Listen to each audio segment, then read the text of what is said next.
வணக்கமுங்க friends, welcome to நாவின் நாட்டியம். ஸோ ஒரு பவுலில் நான் வந்து ஒரு கை handful of onion, carrot, cabbage சேர்த்துருக்கேன். அதுக்கு கூடயே 2 டீஸ்பூன் அளவுக்கு சோயா சாஸ், அதுக்கப்புறம் 1.5 டீஸ்பூன் டேபிள் ஸ்பூன் அளவுக்கு வந்து கிராம் ஃப்ளோர், அதாவது கடலை மாவு.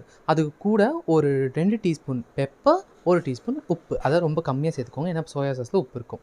இது எப்படின்னா ஒரு கட்லெட் மாதிரி கையில் ஆயில் அப்ளை பண்ணிவிட்டு ஒரு உருண்டையாக மாவு எடுத்துகிட்டு அதை வந்து என்ன பண்ணுறீங்கன்னா 2 சைடுமே தட்டுங்க. அதாவது ரவுண்ட் ஷேப்பில் வரணும்.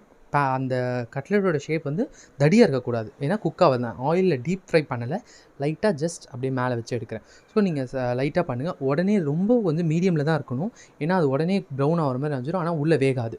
ஸோ நீங்கள் எப்படின்னா மீடியம்லேயே வச்சு நல்லா குக் பண்ணுங்கள், இல்லை மேலே க்ளோஸ் பண்ணி கூட குக் பண்ணலாம். ஸோ இப்போ இதை நான் முடிச்சிட்டேன். அடுத்து காக்கரா. காக்கரா அவங்க எல்லாேருக்கும் தெரியும். ஸோ இது வந்து கடையில் இப்போ நிறைய இடத்துல விற்கிது. காக்கரா நீங்கள் வாங்கிட்டீங்கன்னா காக்கராவில் 1 டீஸ்பூன் அல்லது ஒரு 1.5 டீஸ்பூன் அளவுக்கு மைனீஸ் அப்ளை பண்ணிவிட்டு ஃபுல் எல்லா சைடுமே கிளியராக அப்ளை பண்ணிவிடுங்க.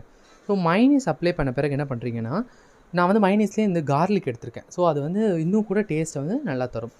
நெக்ஸ்ட் என்னென்னா ஆனியன் தான் க்ரன்ச்சினஸ். ஆனியன் இன்னும் டேஸ்ட்டாக இருக்கிறது கூட ஆட் பண்ணும்போது எப்போவுமே நம்மக்கிட்ட ஒரு க்யூப் ஆஃப் சீஸும் நான் அது கூட ஸ்ப்ரெட் பண்ணிக்கிறேன்.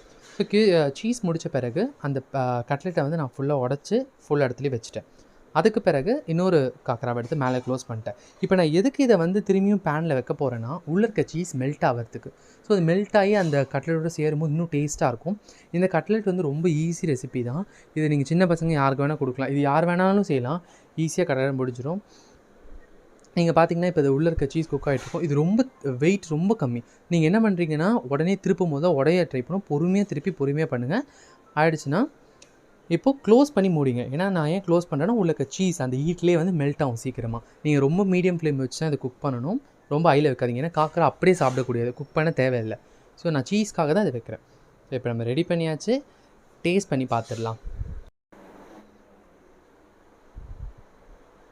டேஸ்ட்டும் வேறு லெவலில் இருந்துச்சு. மறக்காமல் ட்ரை பண்ணி பாருங்கள். லைக் பண்ணுங்கள், ஷேர் பண்ணுங்கள், சப்ஸ்கிரைப் பண்ணுங்கள். பாய்.